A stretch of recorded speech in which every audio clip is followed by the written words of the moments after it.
Capítulo 38. Começa a Segunda Guerra.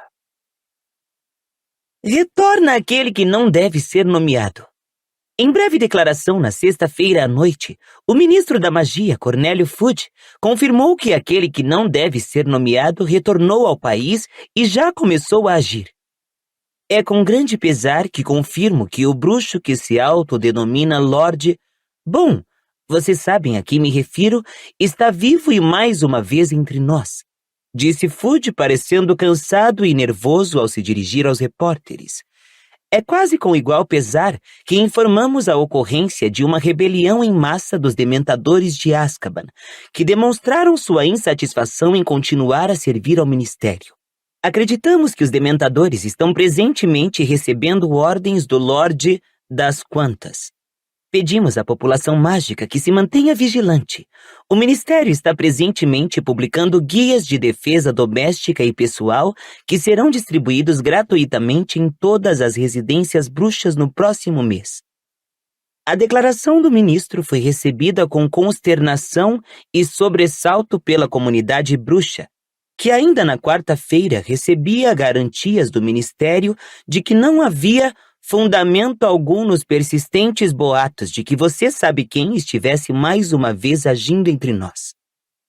Os detalhes dos acontecimentos que provocaram essa reviravolta ministerial ainda são nebulosos, embora se acredite que aquele que não deve ser nomeado e um seleto grupo de seguidores, conhecidos como Comensais da Morte, conseguiram entrar no próprio Ministério da Magia na noite de quinta-feira. Alvo Dumbledore, reconduzido ao cargo de diretor da Escola de Magia e Bruxaria de Hogwarts e igualmente ao de membro da Confederação Internacional de Bruxos e de presidente da Suprema Corte dos Bruxos, ainda não fez declarações à imprensa. Durante o último ano, ele insistiu que você sabe quem não estava morto, como todos desejavam e acreditavam, mas andava novamente recrutando seguidores para outra tentativa de tomar o poder. Entre mentes, o menino que sobreviveu... Tá aí, Harry, eu sabia que iam arranjar um jeito de meter você nessa história, disse Hermione, olhando por cima do jornal para o amigo. Os garotos estavam na ala hospitalar. Harry se sentara na ponta da cama de Rony, e os dois ouviam Hermione ler a primeira página do Profeta Dominical. Gina, cujo tornozelo fora curado num instante por Madame Pomfrey, estava encolhida aos pés da cama de Hermione. Neville, cujo nariz fora igualmente restaurado ao tamanho e forma naturais, se acomodara em uma cadeira entre as duas camas. E Luna, que aparecera para visitá-los trazendo a última edição do Pasquim, estava lendo a revista de cabeça para baixo, aparentemente sem ouvir uma palavra do que Hermione dizia. Mas ele voltou a ser o menino que sobreviveu, não é? Disse Rony sombriamente. Não é mais um exibicionista delirante, é? Ele se serviu de um punhado de sapos de chocolate na imensa pilha ao lado do seu armário de cabeceira. Atirou alguns para Harry, Gina e Neville e cortou a embalagem do seu com os dentes. Ainda havia fundos vergões em seus braços, onde os tentáculos do cérebro tinham se enrolado. Segundo Madame Pomfrey, os pensamentos podiam deixar marcas mais profundas do que qualquer outra coisa, embora, depois que ela começara a aplicar generosas quantidades do unguento do ouvido do Dr. Ubley, parecesse ter havido alguma melhora. Eles agora falam de você elogiosamente, Harry, disse Hermione, passando os olhos pelo artigo. Uma voz solitária da verdade. Considerado desequilibrado, mas que jamais vacilou em sua história. Forçado a suportar a ridicularia e a calúnia. Exclamou ela, franzindo a testa. Pelo visto esqueceram de mencionar que foi o próprio profeta que ridicularizou e caluniou você. Ela fez uma pequena careta e levou a mão às costelas. O feitiço que Dolohov usara contra ela, embora menos eficaz do que teria sido se o bruxo tivesse podido dizer o encantamento em voz alta, ainda assim causara, nas palavras de Madame Pomfrey, estragos suficientes para ocupá-la. Hermione precisava tomar 10 tipos de poções todos os dias, melhorava visivelmente e já se sentia chateada na ala hospitalar. A última tentativa de você sabe quem para assumir o poder. Páginas 2, 3 e 4. O que o ministro devia nos ter dito? Página 5. Por que ninguém deu ouvidos a Alvo Dumbledore? Páginas 6, 7 e 8. Entrevista exclusiva com Harry Potter. Página 9. Bom, Comentou Hermione, fechando o jornal e atirando-o para o lado. não há dúvida de que tiveram muito assunto para comentar. E a entrevista com Harry não é nada exclusiva. É a que foi publicada no Pasquim há meses. Papai a vendeu ao profeta. Disse Luna vagamente, virando a página do seu exemplar do Pasquim. E conseguiu um bom preço. Então vamos fazer uma expedição à Suécia no verão para ver se capturamos um bufador de chifre enrugado. Hermione pareceu se debater intimamente por um momento. Então disse. Parece uma ótima ideia. O olhar de Gina encontrou o de Harry e ela o desviou depressa com um sorriso. Então, Disse Hermione, se sentando mais reta e fazendo outra careta. o que é que está acontecendo na escola? Bom, Flitwick fez desaparecer o pântano de Fred e George. Disse Gina. Em uns 3 segundos. Mas deixou um pedacinho debaixo da janela e passou um cordão de isolamento. Por quê? Perguntou Hermione, espantada. Ah, ele diz que foi uma mágica realmente muito boa.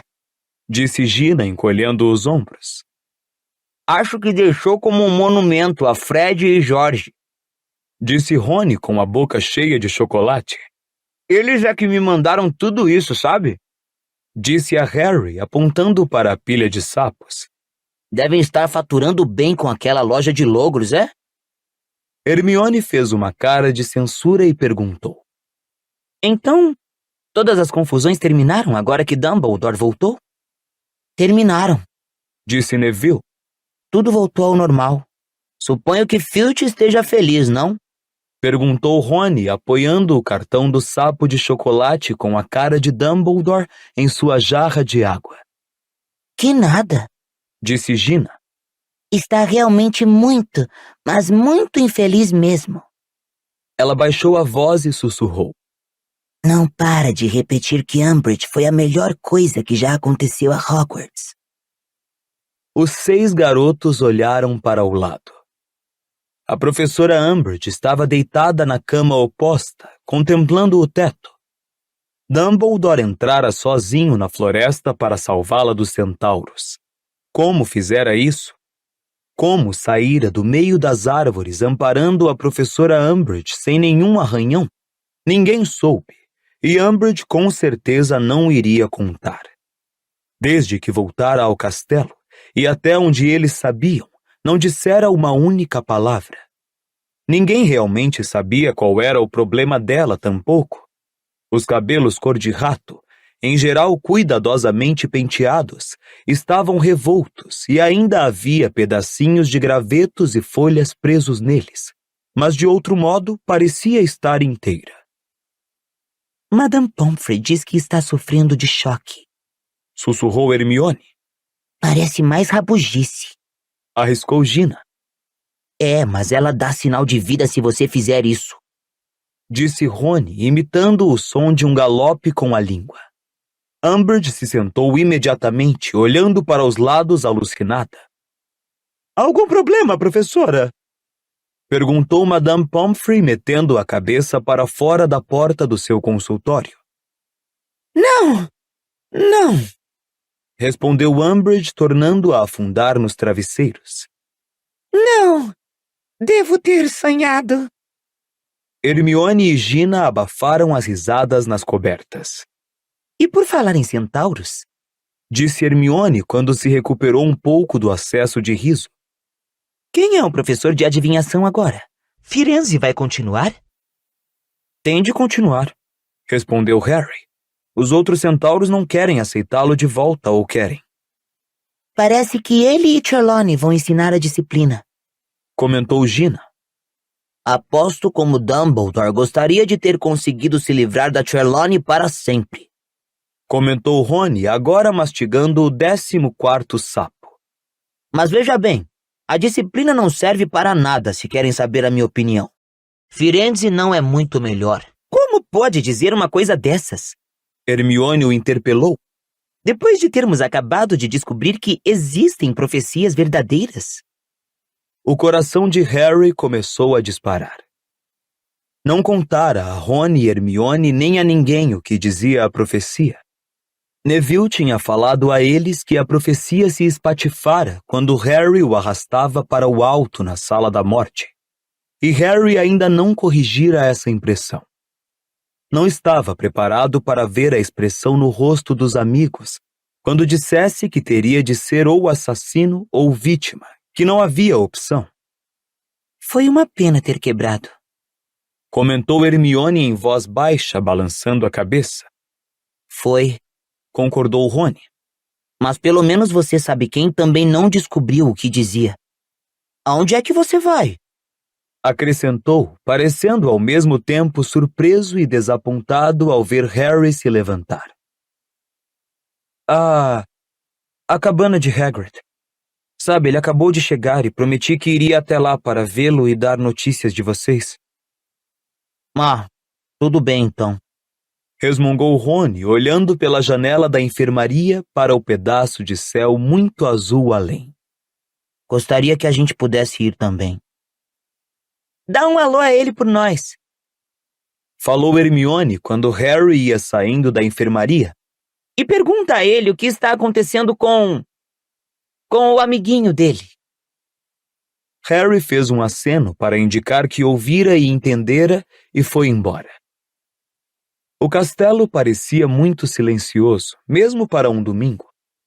Era evidente que todos estavam nos jardins ensolarados, aproveitando o fim dos exames e a perspectiva de um finalzinho de trimestre sem revisões nem deveres de casa. Harry caminhou lentamente pelo corredor deserto, espiando pelas janelas no caminho. Viu alguns alunos brincando por cima do campo de quadribol e outros nadando no lago, acompanhados pela lula gigante. Estava achando difícil decidir se queria ou não a companhia das pessoas. Sempre que estava acompanhado, queria ir embora, e sempre que estava sozinho, queria companhia. Achou que era melhor ir realmente visitar Hagrid, porque ainda não falara com ele direito desde a sua volta. Harry acabara de descer o último degrau de mármore para o saguão de entrada, quando Malfoy, Crabbe e Goyle surgiam por uma porta da direita que ele sabia levar à sala comunal da Sonserina. Harry se imobilizou. O mesmo fizeram Malfoy e os outros. Os únicos sons que se ouviam eram os gritos, as risadas e os mergulhos que entravam no saguão pelas portas abertas. Malfoy olhou para os lados. Harry sabia que o garoto estava verificando se havia sinal de professores, e depois para Harry, e disse em voz baixa: Você está morto, Harry. Harry ergueu as sobrancelhas. Engraçado, então eu deveria ter parado de circular por aí. Malfoy parecia mais furioso do que Harry jamais o vira. Sentiu uma espécie de satisfação distante à vista daquele rosto pontudo e pálido, contorcido de raiva. Você vai me pagar, disse Malfoy em um tom que era quase um sussurro. Vou fazer você pagar pelo que fez ao meu pai. Bom, agora fiquei aterrorizado, disse Harry sarcasticamente. Suponho que Lord Voldemort tenha sido apenas um aquecimento comparado a vocês três. Qual é o problema? Acrescentou, pois Malfoy, Crabbe e Goyle pareciam chocados ao ouvir aquele nome. Ele é um companheiro do seu pai, não é? Você não tem medo dele, tem? Você se acha um grande homem, Potter, disse Malfoy avançando agora, ladeado por Crabbe e Goyle. Espere só. Vou arrebentar você. Pensa que pode meter meu pai na prisão? Pensei que tivesse acabado de fazer isso. Os dementadores abandonaram Azkaban, disse Malfoy sem se alterar. Meu pai e os outros vão sair logo, logo. Imagino que sim. Mas pelo menos agora todo mundo sabe os canalhas que eles são. A mão de Malfoy voou para a varinha, mas Harry foi mais rápido. Puxara a própria varinha antes que os dedos de Malfoy sequer tivessem entrado no bolso das vestes. Potter! A voz ecoou pelo saguão de entrada. Snape aparecera no alto da escada que levava ao seu escritório, e ao vê-lo, Harry sentiu um grande assomo de ódio que superou qualquer sentimento com relação a Malfoy. Dumbledore dissesse o que dissesse, ele jamais perdoaria Snape. Jamais. Que está fazendo, Potter? Interpelou o Snape, frio como sempre, ao caminhar decidido para os 4 meninos. Estou tentando me decidir que feitiço lançar no Malfoy, professor. Disse com ferocidade. Snape encarou. Guarde essa varinha agora, disse secamente. 10 pontos a menos para Griff. Snape olhou para as gigantescas ampulhetas nas paredes e sorriu com desdém. Estou vendo que não restaram pontos na ampulheta da Grifinória para se subtrair nada. Neste caso, Potter, teremos simplesmente de acrescentar mais alguns. A professora McGonagall acabara de subir mancando os degraus de entrada do castelo. Trazia uma maleta de tecido escocês em uma das mãos e se apoiava pesadamente em uma bengala com a outra, mas de outro modo parecia bastante bem. Professora McGonagall, exclamou Snape se adiantando. Vejo que teve alta do St. Mungus. Tive, professor Snape, disse ela, tirando a capa de viagem com um trejeito de ombro. Estou quase nova. Vocês dois, Crabbe, Goyle. Com um gesto autoritário, ela mandou que os garotos se aproximassem e eles obedeceram desajeitados, arrastando os enormes pés. Tomem, disse a professora, atirando a maleta no peito de Crabbe e a capa no de Goyle. Levem isso para o meu escritório. Eles se viraram e foram escada acima. Muito bem, então, disse a professora McGonagall olhando para as ampulhetas na parede. Bom, acho que Potter e seus amigos devem receber cada um 50 pontos por alertarem o mundo para o retorno de você sabe quem. Que é que o senhor diz, professor? Que? Retorquiu Snape, embora Harry soubesse que ele ouvira perfeitamente. Bom, suponho... Então são 50 para Potter, para os 2 Weasley, para Longbottom e a senhorita Granger. E uma chuva de rubis desceu para a bolha inferior na ampulheta da Grifinória enquanto ela falava. E 50 pontos para a senhorita Lovegood, suponho. Acrescentou, e o número mencionado de safiras caiu na ampulheta da Corvinal. Agora o senhor queria descontar 10 do Sr. Potter, professor Snape. Então aí estão. Alguns rubis voltaram ao bulbo superior, mas deixaram embaixo uma respeitável quantidade. Bom, Potter, Malfoy, acho que vocês deviam estar lá fora em um belo dia como este. Continuou a professora com energia. Harry não precisou que ela falasse 2 vezes.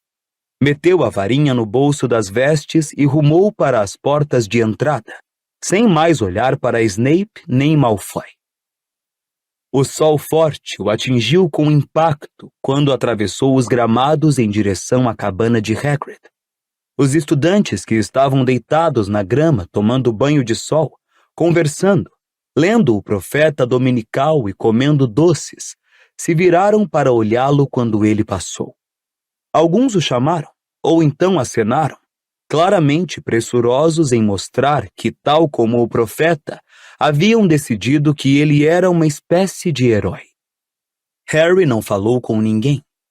Não fazia ideia do quanto eles sabiam sobre o que acontecera há 3 dias, mas evitara até ali que o interrogassem e preferia continuar assim.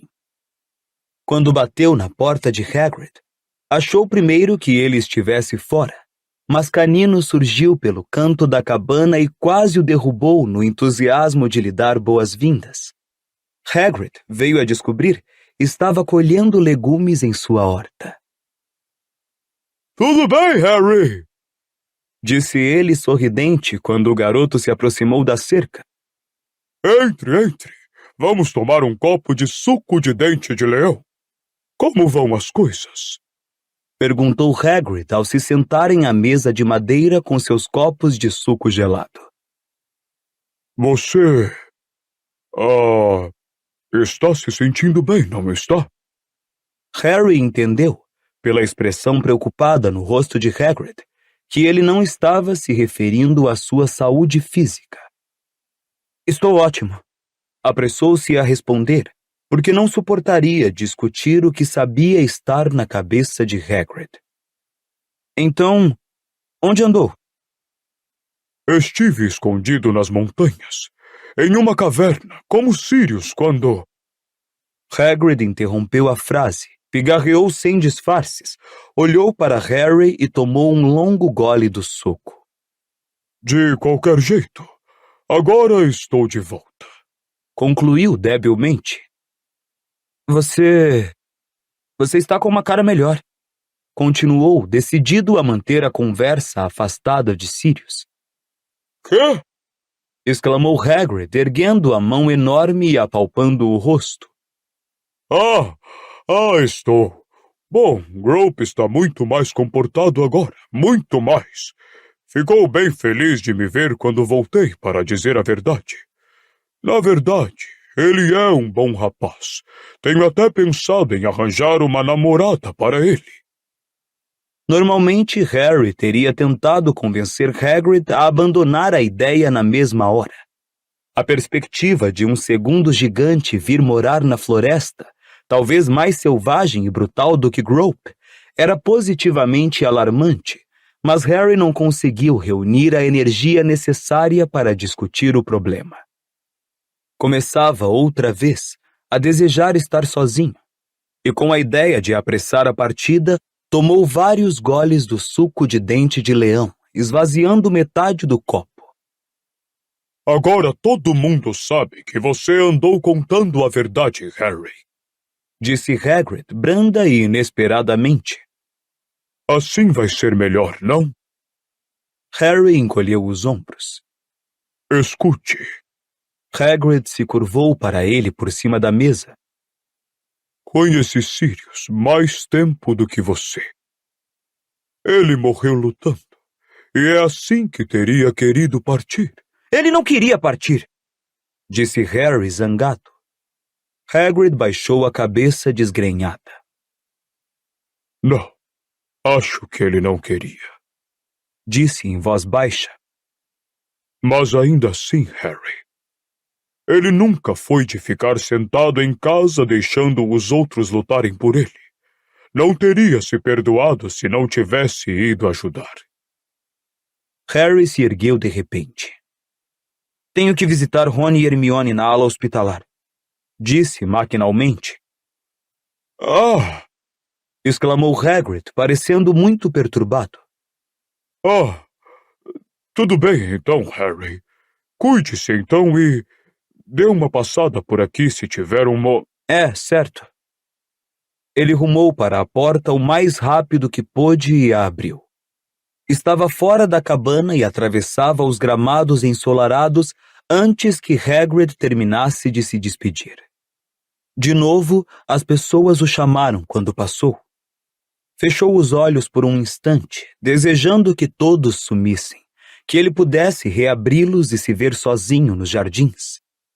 Alguns dias atrás, antes dos exames terminarem e ele ter tido a visão que Voldemort plantara em sua mente, Harry teria dado quase tudo que lhe pedissem para o mundo bruxo admitir que estivera dizendo a verdade, para acreditar que Voldemort retornara e reconhecer que ele não era mentiroso nem louco.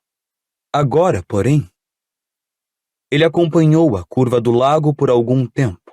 Sentou-se na margem, abrigando-se dos olhares dos que passavam atrás de um emaranhado de arbustos e ficou contemplando a água cintilante, refletindo. Talvez a razão pela qual queria estar só fosse a sensação de isolamento desde a sua conversa com Dumbledore. Uma barreira invisível o separava do resto do mundo. Era, e sempre fora, um homem marcado. Apenas nunca entendera realmente o que isto significava. E, no entanto, sentado ali à beira do lago, com o peso terrível da dor a oprimi-lo, com a perda de Sirius ainda tão sangrenta e recente em seu peito, ele não conseguia sentir nenhum grande temor. Fazia um dia ensolarado. Os jardins à sua volta estavam cheios de gente que ria, e embora se sentisse distante deles como se pertencesse a uma raça à parte, ainda era muito difícil acreditar que sua vida tinha de incluir o assassinato ou nele terminar.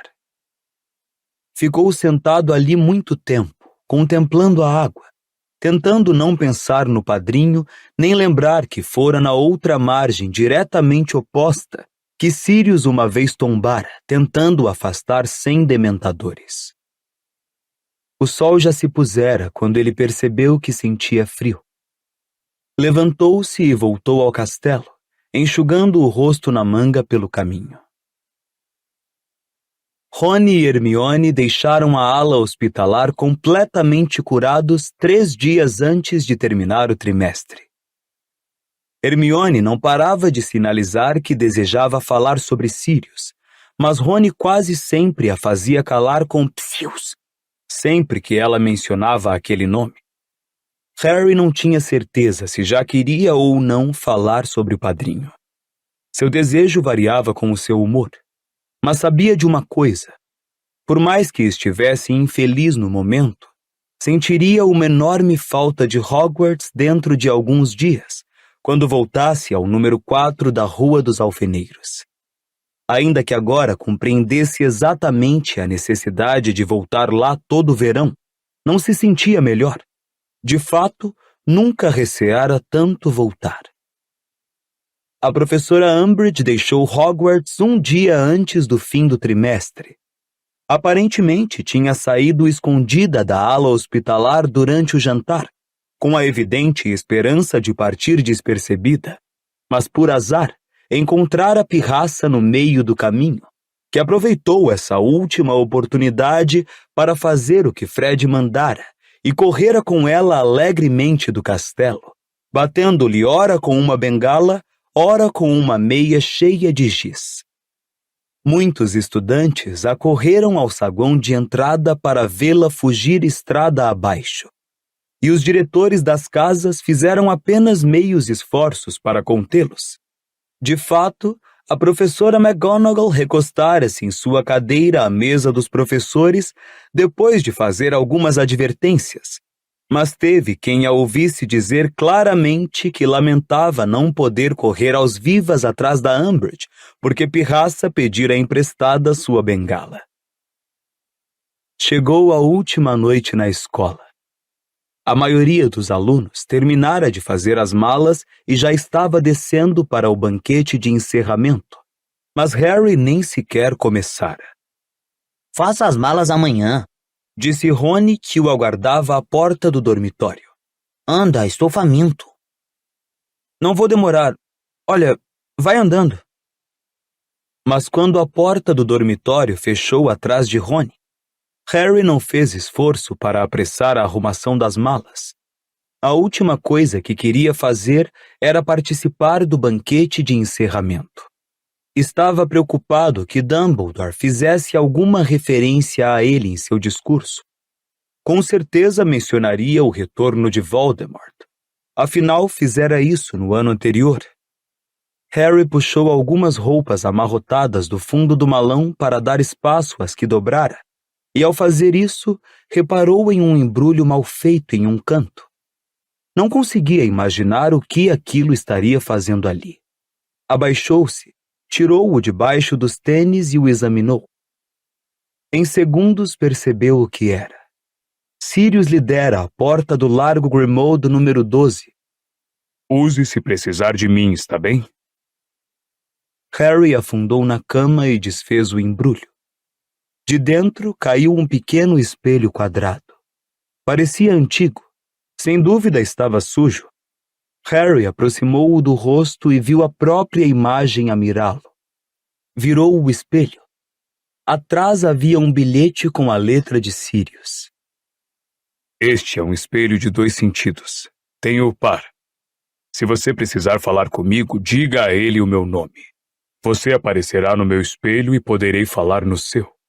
Tiago e eu costumávamos usá-los quando estávamos cumprindo detenções separados. O coração de Harry disparou. Lembrou-se de ter visto seus pais mortos no espelho de Ogezed há 4 anos.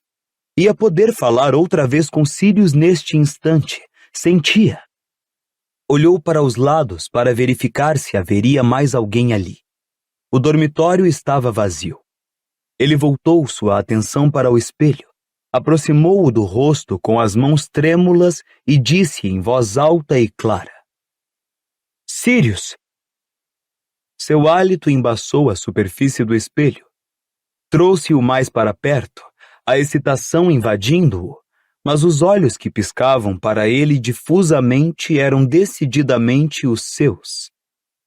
Ele tornou a limpar o espelho e disse, de modo que cada sílaba ecoasse claramente pelo quarto: Sirius Black! Nada aconteceu. O rosto frustrado que o mirou no espelho continuava a ser, sem dúvida, o próprio. Sirius não levou o espelho quando ele cruzou o arco. Disse uma vozinha em sua cabeça. Por isso é que não está funcionando. Harry ficou muito quieto por um momento. Depois atirou o espelho de volta ao malão, onde se estilhaçou. Estivera convencido por todo um fulgurante minuto de que iria ver Sirius, falar outra vez com ele. O desapontamento queimava sua garganta. Ele se levantou e começou a atirar suas coisas de qualquer jeito no malão, por cima do espelho quebrado. Mas então ocorreu-lhe uma ideia. Uma ideia melhor do que a do espelho. Uma ideia muito maior e mais importante. Como não pensara nisso antes? Por que nunca perguntara? Saiu correndo do dormitório. Desceu a escada circular batendo nas paredes sem reparar. Precipitou-se pela sala comunal deserta. Atravessou o buraco do retrato e continuou correndo pelo corredor, ignorando a mulher gorda que gritou para ele: O banquete vai começar, sabe? Você está em cima da hora! Mas Harry não tinha a menor intenção de ir ao banquete. Como era possível que o castelo estivesse cheio de fantasmas quando não se precisava deles? E agora? Ele correu pelas escadas e corredores e não encontrou ninguém, nem vivo nem morto. Estavam todos, era claro, no salão principal. À porta da sala de feitiços, ele parou ofegante, pensando desconsolado que teria de esperar até mais tarde, até depois do banquete. Mas quando acabara de desistir, ele o viu. Alguém translúcido flutuando no fim do corredor. Ei, Nick! Nick! O fantasma puxou a cabeça para fora da parede, revelando um extravagante chapéu emplumado e a cabeça precariamente equilibrada de Sir Nicholas de Mincing-Parpenton. Boa noite! Cumprimentou ele, puxando o restante do corpo para fora da pedra sólida e sorrindo para Harry. Então não sou o único que está atrasado.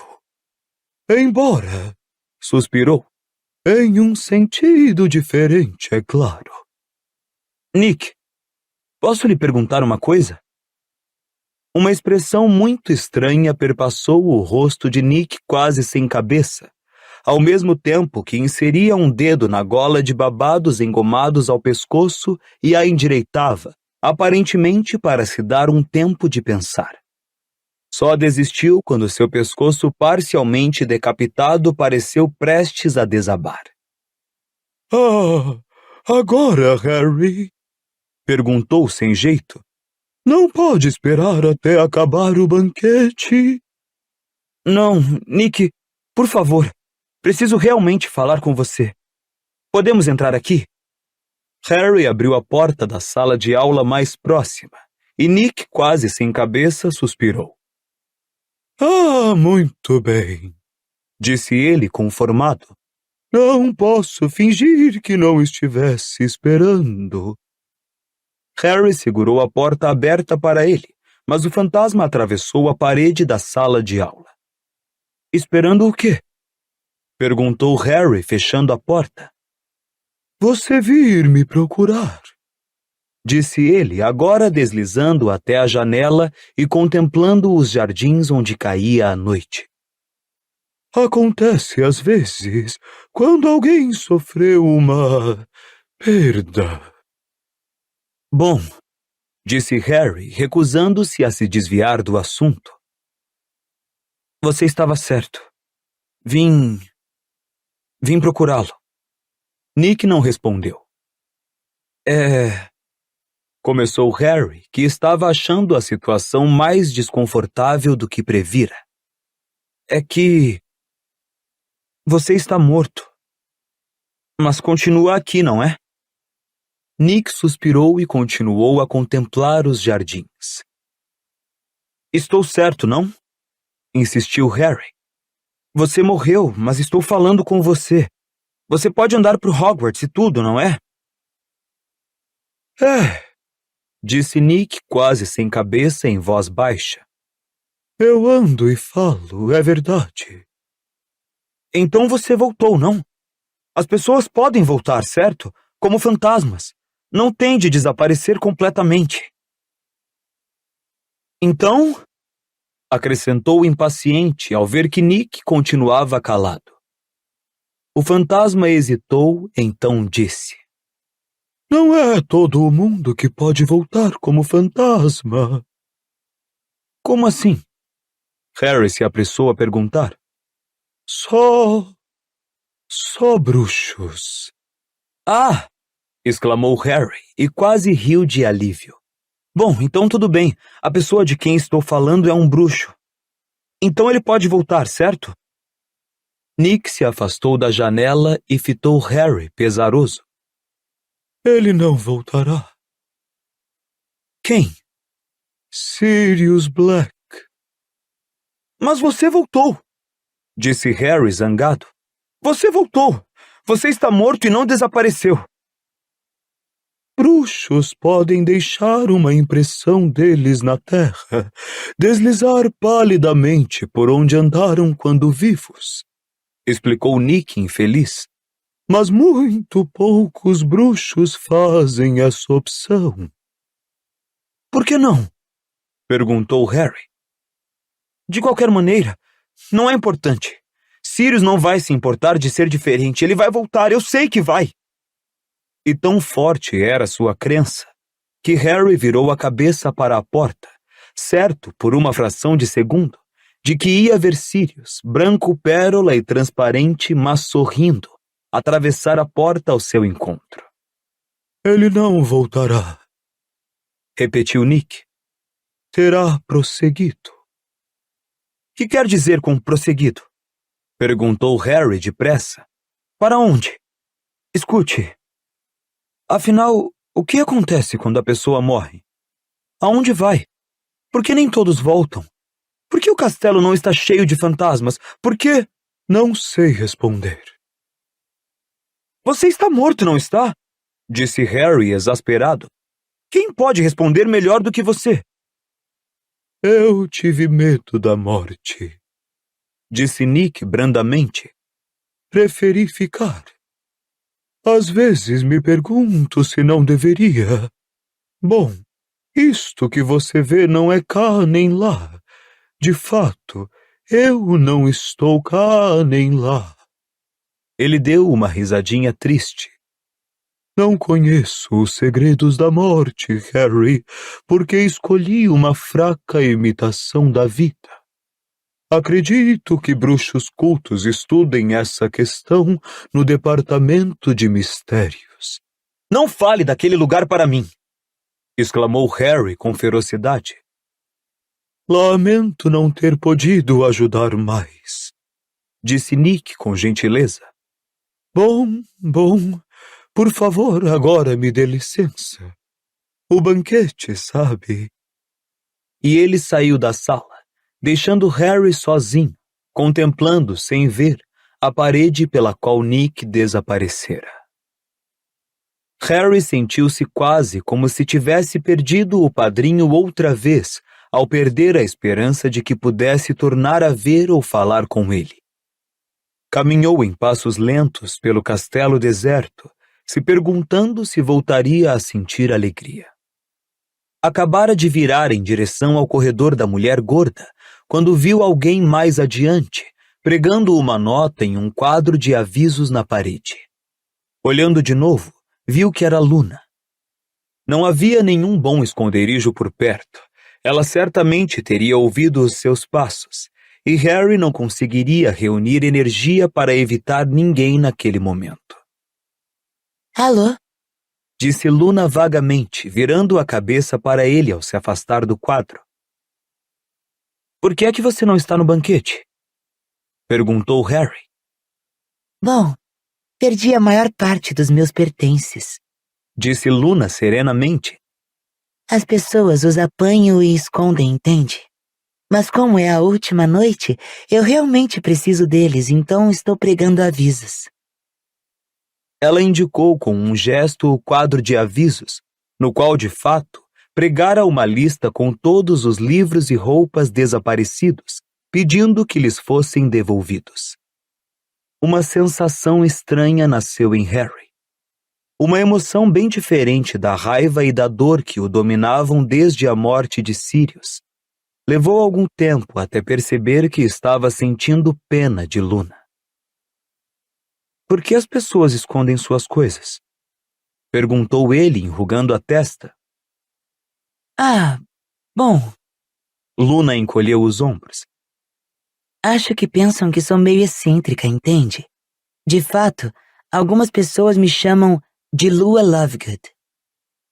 Harry olhou para Luna e a nova sensação de pena se intensificou dolorosamente. Isto não é razão para tirarem o que é seu, concluiu ele. Você quer ajuda para encontrá-los? Não, disse ela sorrindo. As coisas voltam, sempre voltam no fim. É só que eu queria fazer as malas hoje à noite. De qualquer jeito, por que é que você não está no banquete? Harry sacudiu os ombros. Não estava afim. Não, disse Luna, observando-o com aqueles olhos estranhamente enevoados e protuberantes. Suponho que não.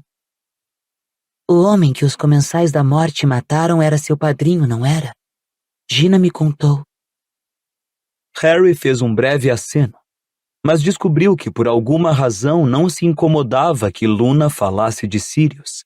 Acabara de lembrar que ela também via testralhos. Você já... começou ele. Quero dizer, quem... alguém que você conhecia morreu? Morreu, disse Luna com simplicidade. minha mãe. Era uma bruxa extraordinária, entende?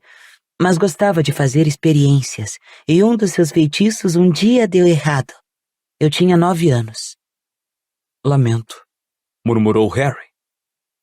Foi horrível, disse Luna informalmente.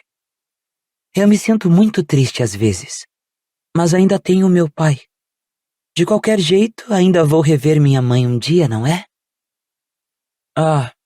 Não é? Concordou Harry, inseguro. Ela sacudiu a cabeça incrédula. Vamos! Você os ouviu atrás do véu, não ouviu? Você quer dizer... Na sala do arco. Estavam só se escondendo, só isso.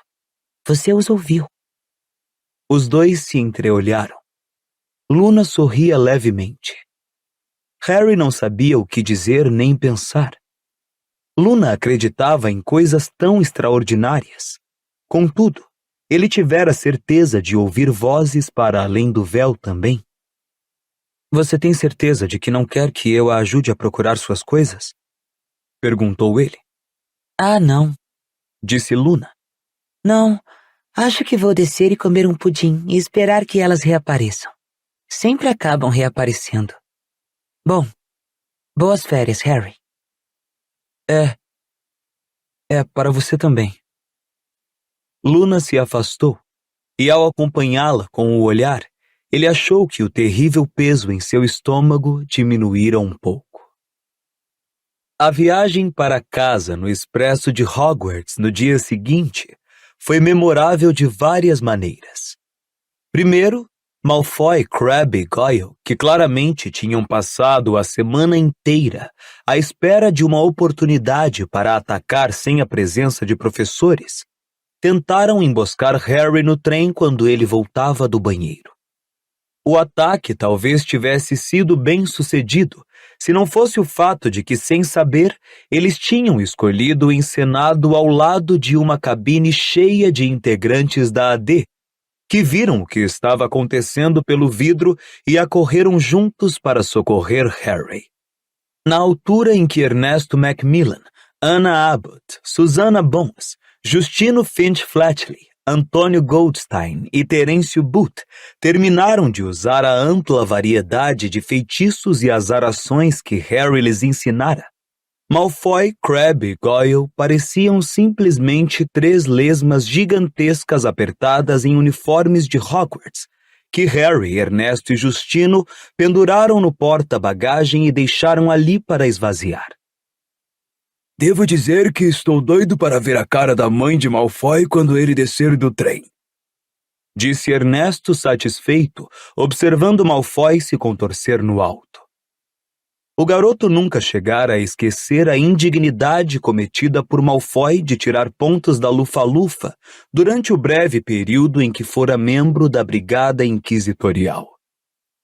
Mas a mãe de Goyle vai ficar realmente satisfeita, disse Rony, que viera investigar a origem do tumulto. Ele está muito mais bonito agora. Mas a propósito, Harry, o carrinho de comida acabou de chegar. Se você quiser comprar alguma coisa... Harry agradeceu aos colegas e acompanhou Rony de volta à cabine, onde comprou uma pilha de bolos de caldeirão e tortinhas de abóbora. Hermione estava lendo o Profeta Diário outra vez, Gina fazendo as palavras cruzadas do Pasquim, e Neville acariciava sua Mimbulus Mimbletonia, que crescera muito durante aquele ano e agora fazia estranhos arrulhos quando alguém a tocava. Harry e Rony passaram a maior parte da viagem jogando xadrez de bruxo, enquanto Hermione lia trechos do Profeta. O jornal vinha agora repleto de artigos ensinando a repelir dementadores, noticiava as tentativas do Ministério para caçar os comensais da morte e reproduzia cartas histéricas em que o missivista dizia ter visto Lord Voldemort passando por sua casa naquela manhã. Ainda não começou para valer, suspirou Hermione deprimida, tornando a fechar o jornal. Mas não falta muito agora. Ei, Harry, disse Rony baixinho, indicando com a cabeça a janela de vidro para o corredor. Harry olhou. Cho ia passando, em companhia de Marietta Edgecombe, que tinha o rosto oculto por uma balaclava. Os olhos dele e os de Cho se encontraram por um momento. A garota corou e continuou seu caminho. Harry voltou sua atenção para o tabuleiro de xadrez, bem em tempo de ver um dos seus peões ser posto em fuga por um cavalo de Rony. Afinal, que está acontecendo entre você e ela? Perguntou Rony em voz baixa. Nada, respondeu Harry sinceramente. Eu, ouvi falar que está saindo com outra pessoa agora, disse Hermione hesitante. Harry ficou surpreso ao descobrir que a informação não o magoava. A vontade de impressionar Cho parecia pertencer a um passado que já não tinha muita ligação com ele. Tantas coisas que ele desejara antes da morte de Sirius ultimamente lhe davam essa sensação. A semana que passara desde que vira Sirius pela última vez parecia ter se prolongado muitíssimo. Estendia-se por 2 universos, um com Sirius e outro sem ele. Ainda bem que você está fora, cara. Disse Rony com veemência. Quero dizer, ela é bem bonita e tudo mais, mas a gente quer alguém um pouco mais alegre. Provavelmente ela é bastante alegre com outro qualquer. Disse Harry, sacudindo os ombros. Afinal, com quem ela está saindo agora? Perguntou Rony a Hermione, mas foi Gina quem respondeu. Miguel Corner. Miguel? Mas... Disse Rony, esticando-se no banco para encarar a irmã. Mas era você que estava saindo com ele. Não estou mais. Disse Gina, decidida. Ele não gostou da Grifinória ter vencido a Corvinal no quadribol e ficou realmente mal-humorado. Então dei o fora nele e ele correu para consolar a Cho. Gina coçou o nariz distraidamente com a pena, virou o pasquim de cabeça para baixo e começou a marcar as respostas. Rony pareceu encantado da vida. Bom, eu sempre achei que ele era meio idiota. Disse, avançando sua rainha em direção à torre abalada de Harry. Que bom para você. Escolha alguém melhor da próxima vez. E lançou um olhar estranhamente furtivo a Harry ao dizer isso. Bom, escolhi o Dino Thomas. Você diria que é melhor? Perguntou Gina, distraída. Quê?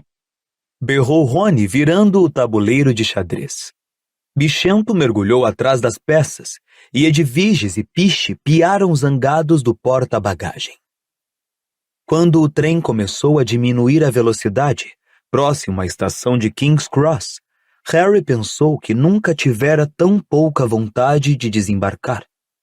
Chegou a considerar por um momento o que aconteceria se ele simplesmente se recusasse a sair e insistisse em continuar sentado ali, até o dia 1º de setembro, quando o trem o levaria de volta a Hogwarts. Quando o veículo soltou sua baforada final e parou, porém, ele baixou a gaiola de Edviges e se preparou para arrastar o malão para fora do trem, como de costume. Quando o inspetor de bilhetes fez sinal para Harry, Rony e Hermione que era seguro atravessar a barreira mágica entre as plataformas 9 e 10, porém, ele encontrou uma surpresa à sua espera do outro lado. Estava parado ali um grupo de pessoas que ele jamais imaginara encontrar. Entre eles, Olho Tonto Moody, parecendo tão sinistro de chapéu coco puxado sobre o olho mágico quanto pareceria sem ele, as mãos nodosas segurando um longo bastão, o corpo envolto em uma volumosa capa de viagem.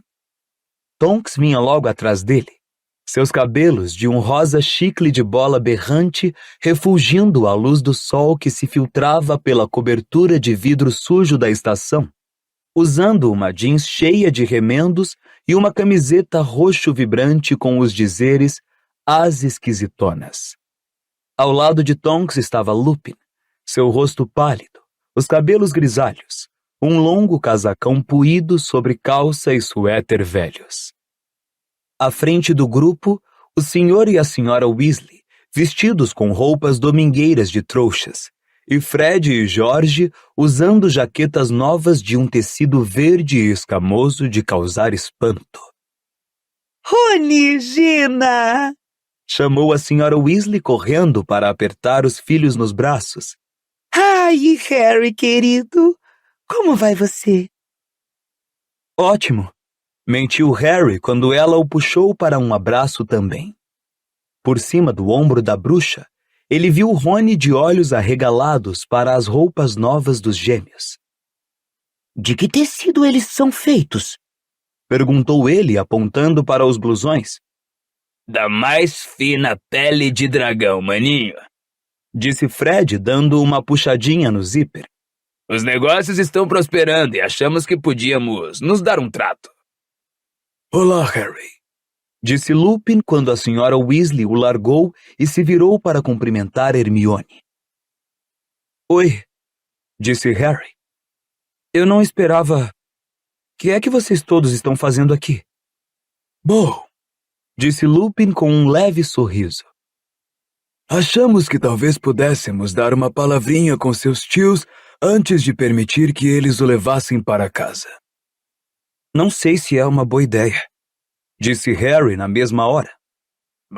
Eu acho que é. Rosnou Moody, que se aproximara mais, sempre mancando. São eles ali, não, Potter? O bruxo apontou com o polegar por cima do ombro. Seu olho mágico evidentemente os espiava pela nuca e pelo chapéu coco. Harry se inclinou uns centímetros para a esquerda e viu para quem Olho Tonto estava apontando. E sem dúvida eram os 3 Dursley, que pareciam decididamente aterrados com o comitê de recepção de Harry. Oh, Harry! Disse o Sr. Weasley dando as costas aos pais de Hermione, a quem ele acabara de cumprimentar entusiasticamente e que agora se revezavam para abraçar a filha. Bom, vamos então? Acho que sim, Arthur, concordou Moody. Ele e o Sr. Weasley avançaram pela estação em direção aos Dursley, que aparentemente estavam pregados no chão. Hermione se desembaraçou gentilmente da mãe para acompanhar o grupo. Boa tarde, disse o Sr. Weasley em tom agradável ao tio Walter, parando diante dele. O senhor talvez se lembre de mim. O meu nome é Arthur Weasley. Como o Sr. Weasley demolira sozinho a maior parte da sala de estar dos Dursley há 2 anos, Harry teria se admirado muito se o tio o tivesse esquecido. De fato, o tio ficou um tom mais escuro de marrom arroxeado e olhou aborrecido para o Sr. Weasley, mas preferiu não dizer nada. Em parte, talvez, porque os Dursley estivessem em minoria de 2 por 1. Tia Petúnia parecia ao mesmo tempo assustada e constrangida. Não parava de olhar para os lados, como se estivesse aterrorizada que alguém a visse em tal companhia. Nesse meio tempo, Duda dava a impressão de querer parecer pequeno e insignificante, um feito em que estava tendo um fracasso retumbante. Achamos que gostaríamos de dar uma palavrinha com o senhor a respeito de Harry, disse o Sr. Weasley ainda sorrindo. Rosnou Moody. A respeito da maneira com que ele é tratado quando está em sua casa.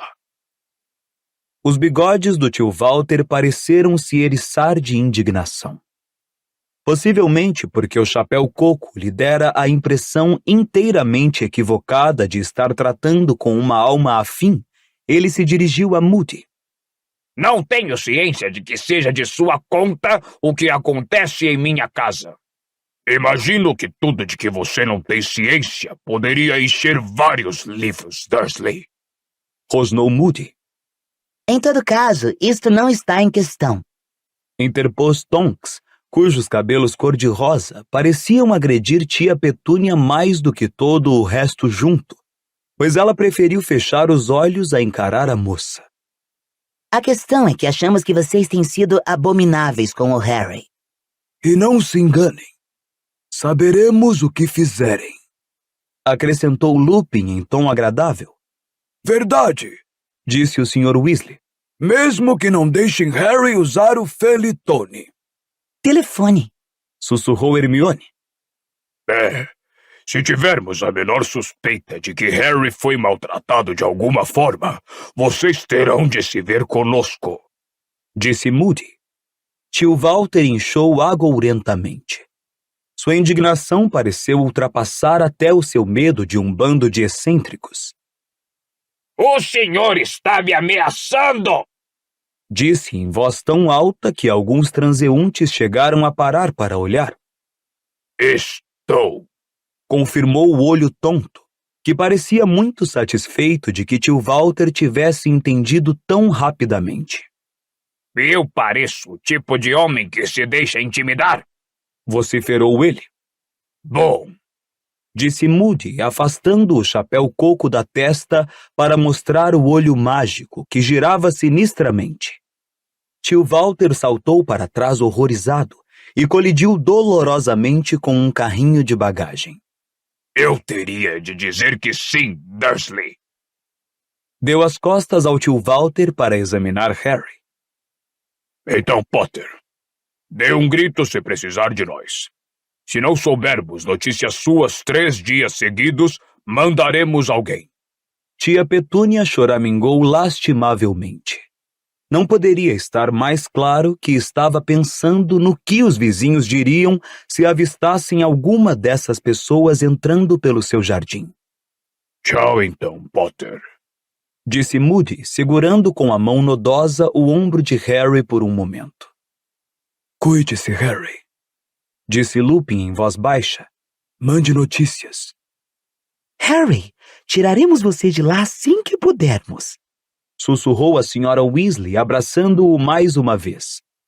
Veremos você em breve, cara. Disse Rony ansioso, apertando a mão de Harry. Muito breve, Harry. Disse Hermione, séria. Prometemos. Harry sacudiu a cabeça. Por alguma razão não conseguia encontrar palavras para dizer o que significava para ele vê-los ali, enfileirados ao seu lado. Em lugar de falar, sorriu.